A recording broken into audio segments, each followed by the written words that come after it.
Cyber మోసగాళ్లు రోజుకో కొత్త వ్యూహంతో మోసాలకు తెగపడుతున్నారు. తాజాగా ధోని పేరిట వారు ఓ నెటిజన్ను బురిడి కొట్టించే ప్రయత్నం చేశారు. నేరగాళ్లు తనకు పంపించిన మెసేజ్ని సదరు నెటిజన్ నెట్టింట పంచుకోవడంతో ఈ విషయం ప్రస్తుతం వైరల్ అవుతోంది.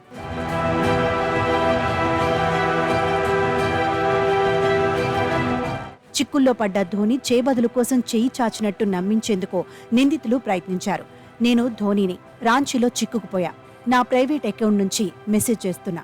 నేను రాంచీ సరిహద్దుల్లో ఉన్నా. వ్యాలెట్ ఇంట్లోనే మర్చిపోవడంతో ఇక్కడ ఇరుక్కుపోయా. 600 ఫోన్ పే చేయి. బస్సులో ఇంటికెళ్లాక నీకు డబ్బు వాపస్ ఇచ్చేస్తా అంటూ నిందితుడు మెసేజ్ పెట్టాడు.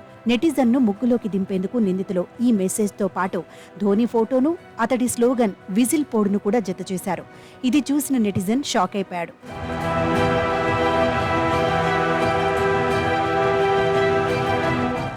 ఈ ఉదంతం నెట్టింట విపరీతంగా వైరల్ అయింది. ఇది నిజమేమో అనేలా సైబర్ నేరగాళ్లు పంపిన మెసేజ్ చూసి జనాలు షాక్ అయిపోతున్నారు. నిందితులు పక్కా ప్లాన్ వేశారంటూ కామెంట్ చేశారు. అయితే ఇలాంటి మెసేజీలతో అప్రమత్తంగా ఉండాలని సైబర్ నిపుణులు చెబుతున్నారు. ఆన్లైన్ మోసాలు రకరకాల రూపాల్లో జరుగుతాయని, నిందితులు ఎప్పటికప్పుడు కొత్త విధానాలతో అమాయకులను బురిడి కొట్టించే ప్రయత్నం చేస్తుంటారని హెచ్చరించారు. ముక్కం తెలియని వాళ్లకు అస్సలు డబ్బులు పంపించకూడదని, డబ్బు పంపించే అకౌంట్ వివరాలను క్షుణ్ణంగా తనిఖీ చేసుకున్నాకే నగదు బదిలీ చేయాలని హెచ్చరిస్తున్నారు.